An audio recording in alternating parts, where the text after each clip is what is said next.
Badam sange han bai do tau dana selama myam nei aduga asigi diba sina ko asigi dukan phamba dada sina ne aingonda si diba se ma free da pire pose hapna thabi bambi macha siga thabi ni phujang ge hena pali kun manga hekhre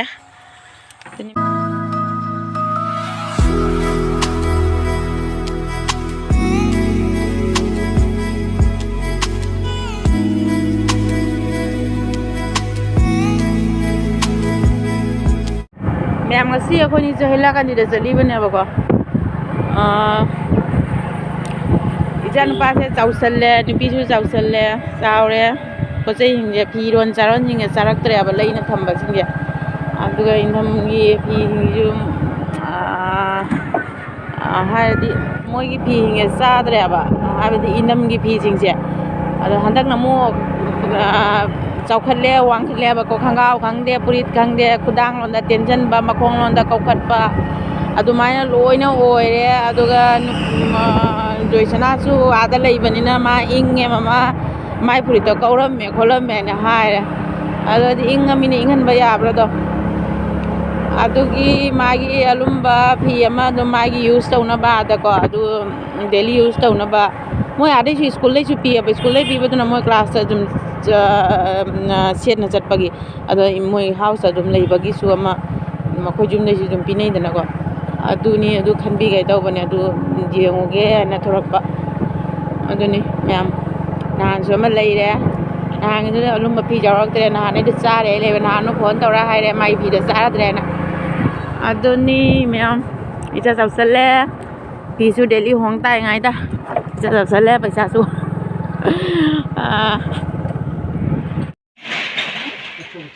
Siapa cis? Tengok tu lepas.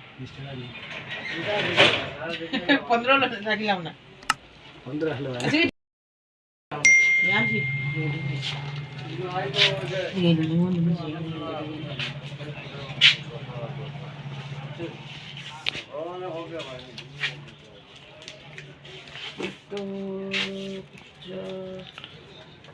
Mẹ mà chị cái lấy vào lại clip cái sẽ khăn bây giờ mẹ lấy đây ang jing nong manong mai chawrak panina magi hanagi chota aluma phinga sarak tere ba kono magi mi kudingi bazar chat pale pa yate aduna mogi leiding idai gi hana khara lai haure ba ka daga idin se ba yam phaja ba be ka lei ni si sa me ji lagan di yaure se khalle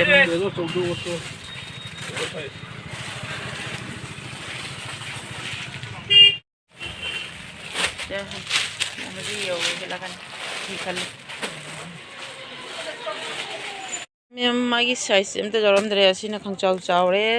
asina bisal jayega chalo sila sandal ju pusala ko he je to badam sange han bai do taw dana selama myam nei chip poda su lei re ha music system lei ai kino da baja baja lei mobile ki se poda amda ni sidi se poda set mudani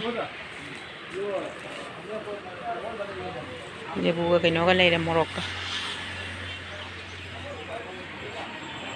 kila ida si mas ram ni ju kana to bana te ri si te jema magi kaya ba hudi era size se sige katang chaw ba mado kaure na bong ru myap le de mamang de bi de si ma chu che ma re 36 asi color sini ida dekho jani green ta asi color sini maun haji piri do asi pi gra sira mot pa chu khangoi sina pamra sang ma isang ma chuni pura sang ju sang de ma lili do 34 ni ne t-shirt lili se khara chaw se chaw nan lai bi na phai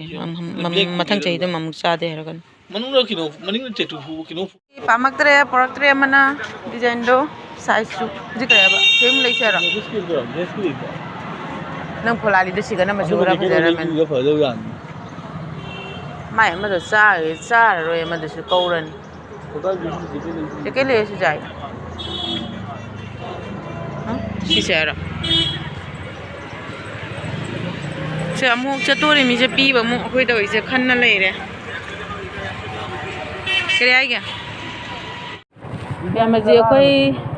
thi nala ini magi pacai sihnya jo isi nagi jaket sih ga. Ama jengi pam deh, ama jengi size sana deh bukan deh betul. Sih kamu jeng dulu aja. Ini yang ngasi ini macam loire. Apa ya? Chief Minister laktori mana bago. घाट खुदिंगी लोइना कनो ता उथम में अखदा चंग बपीद्रे बा one way तो वरे सोने चलनी मटेकता तवदना पोदम थीबदा चटपा नमद्रे बा भई कनो खुदिंगी करी हाय टानिंग खुदिंगी हाय दोरा लोइना कनो ता उलेरे सिगोटी अडोडी रिया चली है Nabi ya tinggal cat lain. Yang si pisah lah ya, aku yang si lipda. Jandro.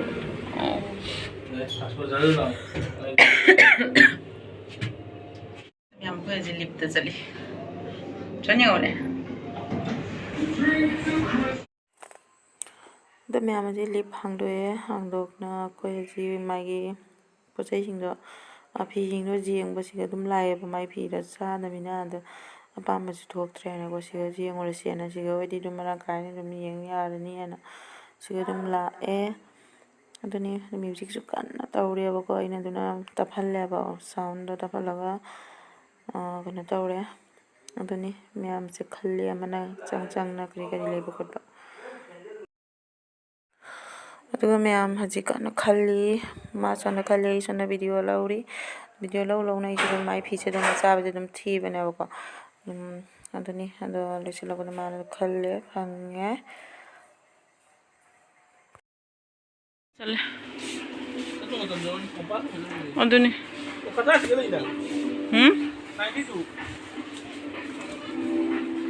Plane गिनी मा हैरे दो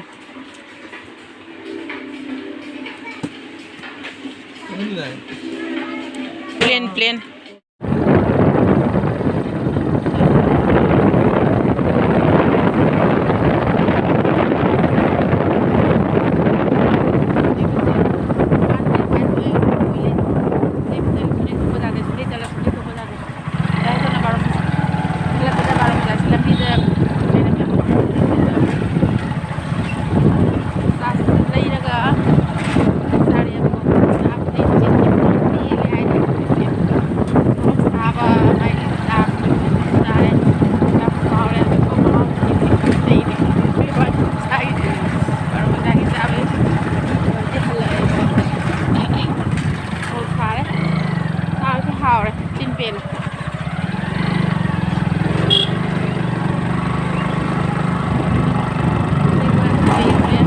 मैम हजिंगमु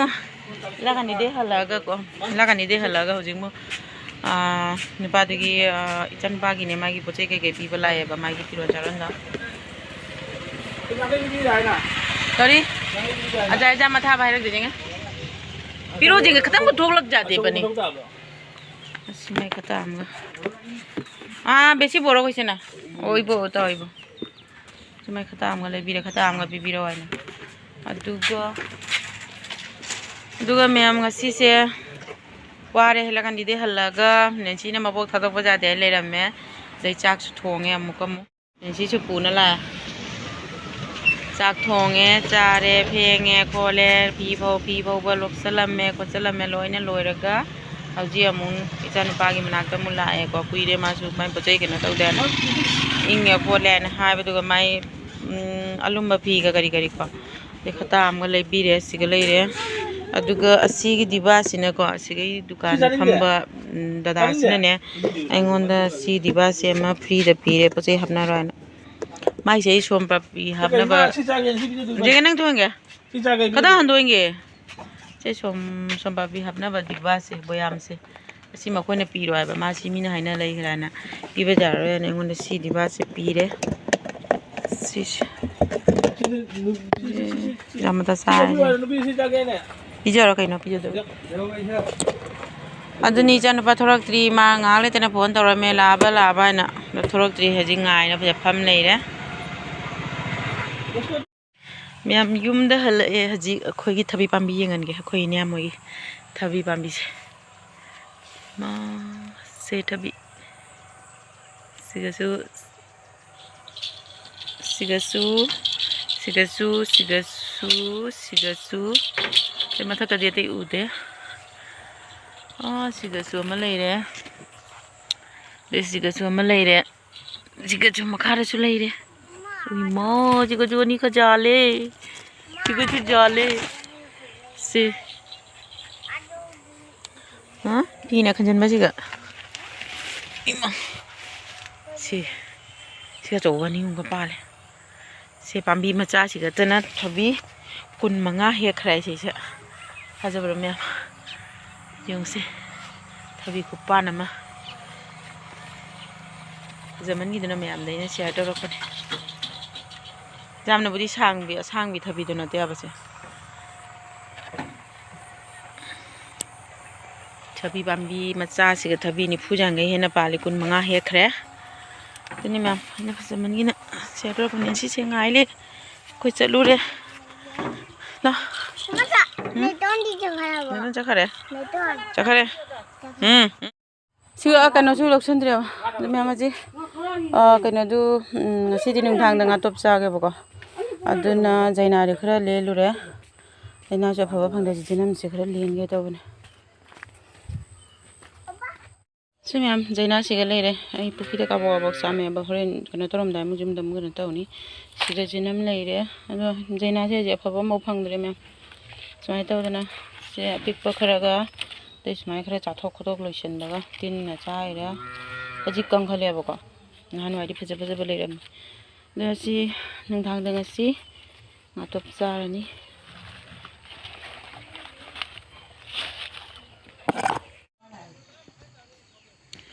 मैम जे कोई लौ खावबा हावरे ngasi से लोइद्री म होनबा लोइद्री मैम गिदु चा लोलेबा थोरंग पिगते मोय लागा हंदा टिप्सिगा चाबु थरा ए लोना लेरम लेहवरे लोना इन मखा था ये तू नखो मामा चाइरी यांगा लगनो मादा या मोय फौ लौ खरक सिंगो चा लोन बीरे खजाम जाम है जन बी है सिनी मैम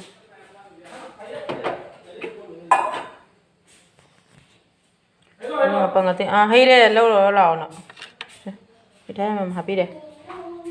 तो मैम हजिक संद नुंदांगी मु मतम यौरे अदु ngसागी जेना तो साइ तौर अब से याम याउद्रे बको nga top tawge tawne ba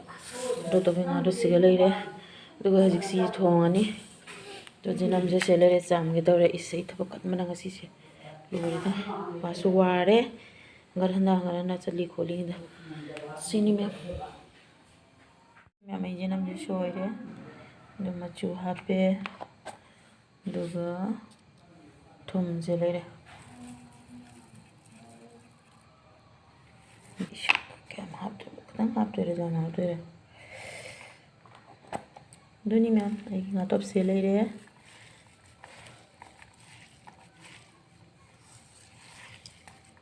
से मैम आई अनि ngaro jam bako si hodongi na so leinam dre nga se manam ta se ngaro ani jam me chandre ma khadang da duna ani thokna toyong hodong nga manam ta ba leinam dre do mayo mani thoya ai nga top se si ani thokna jome ai bai ta ba jome bani ko sil jai kaino si leitre leiraktre ba ji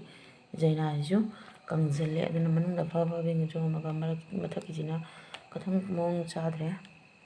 सिनी समाय तौर यो मे अनि थोए अदु हजे सी ना से मचा money duty से लोय खम नाइ देबो मैम ꯃꯌꯥꯝ ꯑꯩ ꯉꯥꯗꯣ ꯆꯥꯝꯅ ꯂꯣꯏꯔꯦ ꯃꯆꯨꯒ ꯍꯥꯏꯗꯤ ꯇꯣꯠꯅ ꯂꯣꯏꯔꯦꯀꯣ ꯊꯨꯝꯒ ꯑꯗꯨꯒ ꯁꯤꯒ ꯉꯥ ꯊꯥꯎ ꯂꯩꯔꯦ ꯉꯥ ꯊꯥꯎꯁꯦ ꯐꯖꯔꯦ ꯌꯥꯝ ꯁꯤꯁꯦ ꯉꯧꯔꯅꯤ ꯍꯧꯖꯤꯛꯅ ꯁꯤ ꯊꯣꯡꯉꯅꯦꯕꯀꯣ ꯑꯗꯨꯒ ꯉꯥꯇꯣꯞꯁꯦ ꯂꯩꯔꯦ ꯁꯤ ꯅꯟꯁꯤꯜꯂꯝꯕꯅꯦꯕ ꯑꯩꯅ ꯍꯦꯛꯇ ꯂꯧꯊꯣꯛꯄꯅꯦ ꯑꯗꯣ ꯁꯤ ꯂꯩꯔꯦ ꯉꯥꯇꯣꯞꯇꯣ ꯆꯟꯗꯅ ꯑꯅꯤ ꯊꯣꯛꯅ ꯍꯧꯔꯦ ꯑꯗꯨ ꯁꯤꯅ ꯈꯥꯡ ꯁꯥꯔꯦ ꯍꯧꯖꯤꯛ ꯉꯥ ꯉꯧꯔꯅꯤ ꯌꯦꯟꯖꯥꯡ ꯊꯣꯡꯒꯗꯧꯔꯦ ꯑꯁ ꯃꯌꯥꯝ ꯀꯜꯂꯦꯗ ꯉꯁꯤꯒꯤ ꯊꯕꯛꯁꯦ ꯌꯥꯝꯁꯤ ꯉꯥꯁꯤ ꯉꯧꯕ ꯍꯧꯒꯠꯂꯦꯕꯀꯣ ꯍꯧꯖꯤꯛ ꯑꯗꯨꯒ ꯁꯤ ꯃꯈꯥ ꯆꯥꯅ ꯉꯧꯈꯠꯂꯦꯕ ꯁꯤꯒ ꯉꯧꯒꯗꯕꯁꯨ ꯂꯩꯔꯤ ꯑꯗꯨꯅꯤ ꯃꯌꯥꯝ ꯉꯁꯤꯁꯦ ꯉꯔꯥꯡ ꯍꯟꯗꯛ ꯆꯠꯊꯣꯛ ꯆꯠꯁꯤꯟꯒ ꯑꯗꯨꯗꯒꯤ ꯌꯨꯝꯒꯤ ꯑꯗꯨꯝ ꯊꯕꯛ ꯏꯟꯈꯥꯡ ꯀꯩꯀꯩ ꯁꯨꯃꯥꯏꯅ ꯆꯠꯊꯣꯛ ꯆꯠꯁꯤꯟ ꯇꯧꯔ ꯈꯣꯠꯂ ꯁꯨꯃꯥꯏꯅ ꯇꯧꯕꯁꯦ ꯋꯥꯁꯨ ꯋꯥꯔꯦꯀꯣ ꯑꯗꯨꯅ ꯉꯁꯤꯒꯤ ꯕ꯭ꯂꯣꯒꯁꯦ ꯁ꯭ꯋꯥꯏꯁꯤꯗ ꯑꯗꯨꯝ ꯂꯣꯏꯁꯤꯟꯖꯔꯒꯦ ꯃꯊꯦꯜꯁꯨ ꯌꯥꯝꯃꯦ ꯑꯩ ꯉꯥꯇꯣꯞꯁꯨ ꯌꯥꯔꯅꯤ ꯉꯥꯇꯣꯞꯁꯤꯁꯨ ꯑꯗꯨꯒ ꯃꯌꯥꯝ ꯉꯁꯤꯒꯤꯗꯤ ꯁ꯭ꯋꯥꯏꯁꯤꯗ ꯑꯗꯨꯝ ꯂꯣꯏꯁꯤꯟꯖꯔꯒꯦ ꯅꯦꯛꯁ ꯚꯤꯗꯤꯑꯣꯗ ꯑꯃꯨꯛ ꯎꯅꯔꯁꯤ ꯕꯥꯏ ꯕꯥꯏ